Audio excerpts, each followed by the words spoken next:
Els bombers de Barcelona venen avui a explicar-nos les mancances que té el cos, unes mancances que es deriven de l'incompliment del conveni signat amb l'Ajuntament de Barcelona. Fa només 6 mesos, que es va signar aquest darrer acord i sembla que s'està incomplint. Avui ens acompanya en Joan Castells, representant de Comissions Obreres de Bombers de Barcelona. Molt bona nit. Bona nit. També ens acompanya el Víctor Dobaño, representant de l'UGT de Bombers de Barcelona. Molt bona nit. Bona nit. I també l'Oriol Salvador, representant de la Plataforma de Bombers de Barcelona. Gràcies per venir. Molt bona nit. A vosaltres. Hi ha mancances de material, hi ha mancances organitzatives, hi ha mancances una miqueta de tot a Bombers de Barcelona. Anem una miqueta a pams. Sobre el nombre d'efectius, ens fèieu arribar la queixa que moltes vegades esteu sota mínims.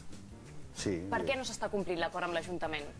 Bé, nosaltres ja en l'any 2007, abans de la signatura de l'últim conveni, ja es va fer un pacte amb l'administració, un pacte de mínims, vull dir, de concretar el mínim de personal efectiu que podia haver-hi o tindria que haver-hi cada dia de servei a Barcelona. En el seu dia es va xifrar amb 101 persona i això és en el conveni d'aquest any, el conveni del 2008, 2009, 2010, 2011, es va ratificar en el conveni. I això no es fa efectiu perquè les inversions no són suficients. Amb quants efectius diaris esteu treballant? Mira, nosaltres últimament hem fet un estudi dels últims 3 anys, 2007, 2008 i 2009, i nosaltres amb aquest últim estudi podem determinar que hem tingut al voltant una mitja d'un 40% d'efectius menys dels efectius que tenien que haver-hi. Si se n'han demanat que hi hagi un 101, podríem estar parlant que hi haguessin uns 60 pocs. N'hi ha dies que estem amb 80 persones, amb 82 persones, vull dir que els efectius són molt baixos i el 40% no és d'efectiu, el 40% del temps durant l'any que estem per sota dels mínims. Perfecte. Víctor, sobre les mancances que ens parlàveu d'aquests mínims efectius, sembla que l'Ajuntament tampoc té clar que ho vulgui millorar perquè hi ha més jubilacions que convocatòria de places ara mateix plantejades. Sí, correcte. Bé, amb l'avançament també de l'edat de jubilació que es va aconseguir a nivell de tot Espanya, això es va conèixer ja fa uns anys, la planificació no s'ha dut a terme potser com s'havia d'haver tingut en compte.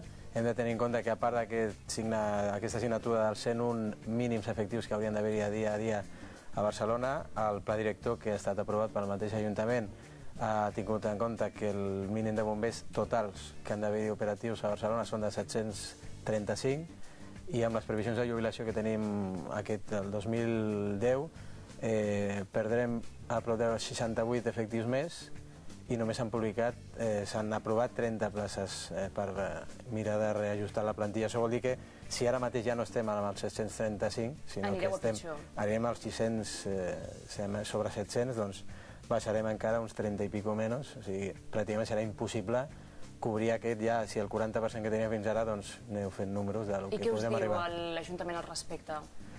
Home, a veure, l'Ajuntament ha publicat i ha dit que una mica els culpables en el fons d'aquestes mancances som nosaltres mateixos perquè es neguem a fer hores extres. Les hores extres avui per avui són voluntàries i el que no s'aguanta és que una administració culpi que els bombers no fan una acció voluntària quan això ha de ser una planificació de plantilla, bàsicament. O sigui, el que no es pot és pretendre arribar als mínims a base de que els bombers el dia de Nadal et vinguin a fer una guàrdia voluntàriament, doncs l'error és aquest, bàsicament.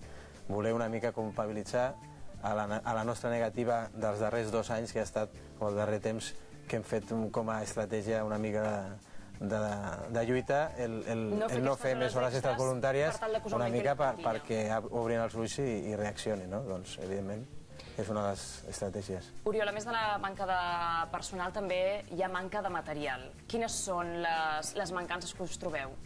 Home, la manca de material, doncs, podríem explicar moltes coses, des de vehicles obsolets de que fa 17 anys que estan corrent per la ciutat de Barcelona, material que està en un magatzem i que no es posa en servei perquè no hi ha la formació adequada, material de vestuari que no s'adequa a les nostres necessitats, és a dir, hi ha tot un conjunt d'elements que fan veure que la gestió i els recursos que es llencen cap a bombers de Barcelona doncs no són els suficients.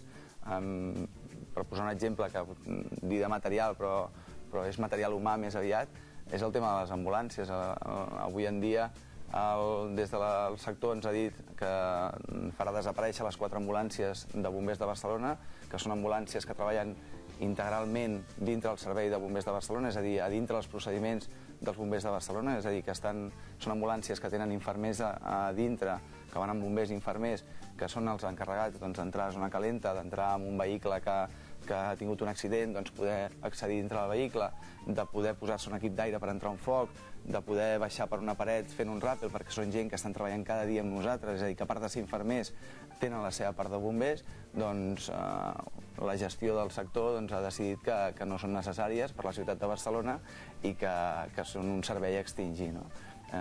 Potser no és material, però sí que per nosaltres és una garantia de vida, per nosaltres i per la ciutadania de Barcelona. I és d'aquestes coses, quan intentem explicar a la ciutadania què s'està fent malament, és un dels elements que diem, és que, clar, una persona des d'un despatx que decideixi això, no ho entenem perquè som nosaltres els que anem cada dia al carrer i els que veiem la necessitat, per mi i per la ciutadania, de tenir una ambulància a peu del carrer quan hi ha un incident o un accident. Ens parlàveu de la gestió, sobretot, que ja ho havíem avançat a l'inici d'aquest programa, que hi ha mancances que poden ser humanes, hi ha mancances sobretot organitzatives de no rendibilitzar al màxim el que es té. Moltes vegades s'inverteix molts diners en bombers de Barcelona perquè s'acabi quedant un material en un magatzem perquè no se us ensenya com utilitzar-lo. Què passa amb la gestió dintre de la casa dels bombers que no arriben les coses com han d'arribar, no flueix? Paral·lel a la formació, ja que l'has esmentat, perquè és un tema que per nosaltres és un pilar dintre del servei que ofereix bombers, no només bombers de Barcelona. Qualsevol bomber, avui per avui, ha de fer servir unes eines cada vegada més complexes, molta varietat d'eines. Si obríssim un camió, que no el tenim aquí davant, veuríem una quantitat enorme d'eines i de procediments operatius. Bombers de Barcelona es va posar la medalla al seu dia d'engegar tot un sistema de procediments operatius que marquen una mica les pautes de com s'ha d'actuar en cas de qualsevol tipus d'intervenció. Això està molt bé, està ja en marxa, però dintre del mateix procediment es reconeix que aquest mateix procediment s'ha d'informar i formar a tots els bombers en un servei perquè puguin portar a terme amb les condicions adients. Doncs això no s'ha portat a terme així.